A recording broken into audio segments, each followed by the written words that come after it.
Hello friends, मैं आपके सामने फिर से आई हूँ। वही मैं और आप नामक शीर्षक के अंतर्गत जीना इसी का नाम टाइटल से वीडियो शेयर करती हूँ।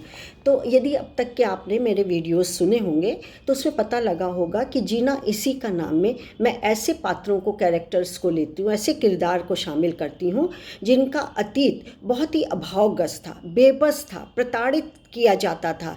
शारीरिक रूप से यदि सक्षम नहीं है तो मानसिक रूप से भी उनको कुठाराघात किया जाता था। यदि माँ बाप हैं तो इतने गरीब और 6 से लेकर के 12 बच्चे, खाने को दाना नहीं, एक टाइम भी भोजन मिल जाए तो बहुत बड़ी बात मिल होती थी। और जिनके हो सकता है माता पिता जिनके रहते थे उनकी ये दशा और दुर्दशा है, और जिनके माँ बाप भी नहीं रहते तो वो बेसहारा छोड़ दिए जाते थे फुटपाथों पे पलने के लिए। और बड़ी मुश्किल से उन्होंने अपनी राह पकड़ी, लेकिन जब एक राह में गई उन्हें तो वो उस दिशा और की ओर चलते गए तो उनकी दशा में क्या परिवर्तन आया, आमूलचूल परिवर्तन हो गया। और तो और वो दूसरों के उदाहरण बन गए, इतने प्रेरणा स्रोत बन गए कि उन्हें कई सम्मानों से नवाजा गया। सैकड़ों ऐसे रहे हैं जिनका जीवन, अतीत या चाइल्डहुड बहुत ही तकलीफ दे था। तो आज भी मैंने ऐसे ही कर्नाटक राज्य में एक शहर की एक ऐसी लेडी का उदाहरण दूंगी जो कि कितनी प्रताड़ित, कितनी बार वो शोषण, उसका यौन शोषण भी हुआ और कितनी बार प्रताड़ित की गई। खाने के लिए पैसे नहीं, अपनी भाई बहनों के लिए की परवरिश में ही उसने अपनी ज़िंदगी गंवा दी। तो क्या कठिनाई आई और कहाँ पहुँची वो, ये सुनने लायक है, ये बताने लायक है, जो कि हेड्स ऑफ करती हूँ। तो कर्नाटक जिले में उसमें राज्य में एक जिला था, उसमें जो कि एक सामाजिक कार्यकर्ता के रूप में हुई, मतलब एक कन्या का जन्म हुआ। सामाजिक कार्यकर्ता तो ऑब्वियसली बाद में बनेंगी। उनका नाम था भीमव्वा चालवाड़ी।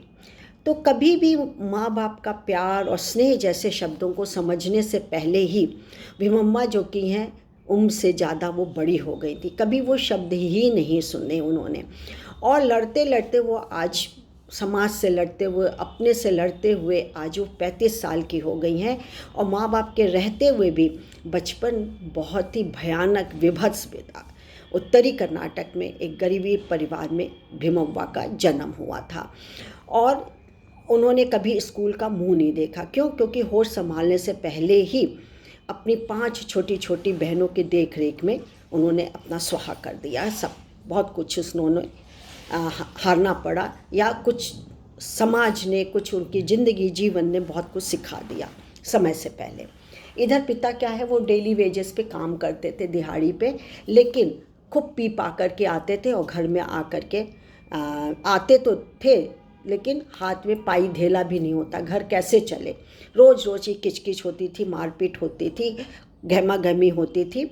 और तो कुछ नहीं, इतनी ज़्यादा मारपीट होती थी, इतनी कुंठा, बेरहमी, नाकामी उसके दामन में, झोली में भीमव्वा के पड़ती चली गई।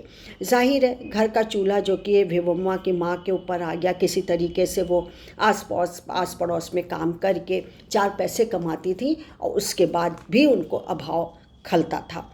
फिर क्या हुआ, भीमव्वा थोड़ी थोड़ी किशोरावस्था काल में चली गई, यानी थोड़ा 12-14 साल की ही थी। तो क्या हुआ, अक्सर पड़ोसी भी उनसे कहा करते थे कि वो भीमम्मा की जगह, या ये 5 बहनें उसकी हैं, 6 लोग हैं, इसकी जगह एक बेटा होता तो तुम्हारा हाथ जरूर बटा देता। सुन के धक्का लगता था, वो नकली हमदर्दी लगती थी। खैर अंत में पड़ोसियों ने एक सुझाव दिया कि क्यों ना भीमव्वा को देवदासी बना दिया जाए। यद्यपि अब देवदासी प्रथा खत्म हो गई है, लेकिन क्या है, उसको तो बेच दिया गया। मंदिर में ऐसा होता था पहले देवदासी प्रथा में कि माँ बाप यदि मन्नत मानते थे या कई बेटियां हो जाती थी तो उसको प्रभु के चरणों में रख दिया जाता था और वहीं उनकी पालन पोषण होता था। लेकिन पोषण के साथ साथ शोषण भी उनका बहुत होता था। तब से लेकर के ये देवदासी प्रथा ख़त्म कर दी गई। लेकिन वो तो बिक चुकी थी, बिक गई, बलि चढ़ना था, चढ़ गई। अब साल ये करीब 2001 की बात है, करीब 3-4 महीने तक मंदिर की संपत्ति बन गई और एक दिन भीमव्वा को गोवा के एक शहर में बेच दिया गया। बेचा भी किसने, और उसका जो कि बैना वास्को शहर की एक वैश्या मंडी थी, वहाँ उनको बेच दिया। और बेचने वाले भी कौन थे? और कोई नहीं, उसके स्वयं के माँ बाप थे। और उस मंडी में अधिकांश लड़कियां जो कि थी वो आंध्र प्रदेश की, कर्नाटक की, तमिलनाडु और केरल से लाई गई थी। वह एक अजीब दुनिया थी जिसके किसी की इच्छा का, पीड़ा का, भावनाओं का कोई महत्व नहीं होता था। चारों ओर क्या था? थी तो सिर्फ बर्बरता थी, बेबसी थी और कुछ नहीं। इसी तरीके से विवात्मा के 3-4 साल उसी नरक में हो गए। वहाँ से कोई भागता भी था तो उनके गुर्गे या दलाल पकड़ लेते थे और फिर उससे भी ज़्यादा यातनाएं देने रहते थे। और माँ हमेशा यही कहती थी कि अगर तुम ऐसा नहीं करोगी तो छोटी बहनों की परवरिश कैसे होगी। भीमा बहनों के लिए जुल्म सहती रही और कई बार लगता था इस जलील ज़िंदगी से तो अच्छा है कि समुद्र की गोद में समा जाएं। लेकिन उसके पहले उसको एक 12 साल की बेबस लड़की की रुदन, क्रंदन, पीड़ा सुनाई देती थी जो वहाँ पे लाई गई थी। और उसको बेरहमी से पीटा जाता था, मारा जाता था, गालियाँ दी जाती थी, धकेल दिया जाता था, हड्डी तक तोड़ दी जाती थी। फिर उसने आत्महत्या करने का, सागर में समाजने का विचार बिल्कुल से ही स्थगित कर दिया, ख़त्म कर दिया, मुलतवी कर दिया। अब ये 1-2 साल बाद यानी सन 2003 की बात होगी। गोवा की ही एक गैर सरकारी संस्था रही थी जिसका नाम है NGO, जिसका नाम है अन्याय रहित जिंदगी, के साथ जो कि है क्राइम ब्रांच के जो लोग थे उन्होंने कोठे पे छापा मारा और उस अभियान में भीमवत्ता को भी छुड़ा लिया गया था। मगर उसके पास कोई ठिकाना नहीं था, न ही कोई तालीम थी, कोई पढ़ाई शिक्षा नहीं थी कि ताकि कोई मामूली नौकरी भी उसे मिल सके। भीमवत्ता को सारे सरकारी संरक्षण भेज दिया गया। तो वहाँ पहुँचकर भी ऐसी दर्दनाक कहानियाँ सुनने को मिली कि उन्हें अपना गम भी छोटा लगने लगा। अब भीमवत्ता ने क्या किया कि एक नए सफ़र की शुरुआत का आगाज़ कर दिया और कहा कि अब ये अन्याय रहित ज़िंदगी में मैं रहूँगी। और अन्याय रहित ज़िंदगी ने उनका साथ देने का वादा किया। तो सबसे पहले उन्होंने अपने माँ बाप को चुनौती दी कि यदि अब कोई भी उससे या किसी से भी, बहनों से किसी से भी वेश्यावृत्ति का काम करवाएगा तो वो पुलिस के दरवाज़ा खटखटाएगी, कानून का दरवाज़ा खटखटाएगी, कानूनी कार्रवाई हो जाएगी। फिर अपनी आजीविका के लिए सबसे पहले उन्होंने क्राफ्टमैनशिप सीखी, हैंडीक्राफ्ट का काम सीखा। और क्राफ्ट सिखाने के बाद उसने जबरिया जो कि जिस फोर्स का काम करवाते थे उन लड़कियों को मुक्त करा लिया और फिर उन लड़कियों को भी अपने अभियान से उसने जोड़ लिया। लेकिन ये आसान काम तो नहीं था। उन्हीं लड़कियों सड़कों और कोठों पर लौटना कम चुनौतीपूर्ण नहीं था, क्योंकि वो चाहती थी कि जो कोठों पर लड़कियां हैं उनको छुड़ा लिया जाए और अपनी संस्था में मिला लिया जाए। तो कुछ तो छूट करके आ गई थी, उनकी संस्था में मिल जा रही थी।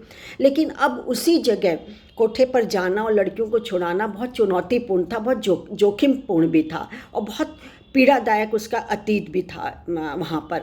खैर, कोठों की मौसियाँ होती थी और उनके गुर्गे होते थे, दलाल होते थे, यहाँ तक कि ग्राहक भी मतलब बहुत ही ज़्यादा फब्तियाँ कसते थे जिससे कि मतलब दुख होता था। लेकिन इस समय भीमवत्ता में बहुत दृढ़ निश्चयता आ गई थी और वो अब डरी नहीं बल्कि दृढ़ता से वो आगे बढ़ते रहीं।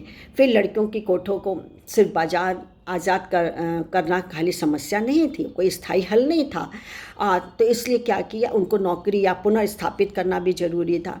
तो 2006-07 के बीच में एक जो अन्याय रहित ज़िंदगी थी उसमें उन्होंने स्विफ्ट वॉश लॉन्ड्री सेवा की शुरुआत की। यह पूरी तरीके से मशीन संचालित कार्य था और ज़्यादातर कोठों से आज़ाद कराई गई जो महिलाएं थीं उसको काम में रखा गया था। इस लॉन्ड्री में शुरू में जो नियुक्तियां हुई थी उनमें एक भीमवत्ता भी थी। आज वह इस इकाई की मुखिया के तौर पर कार्यरत हैं।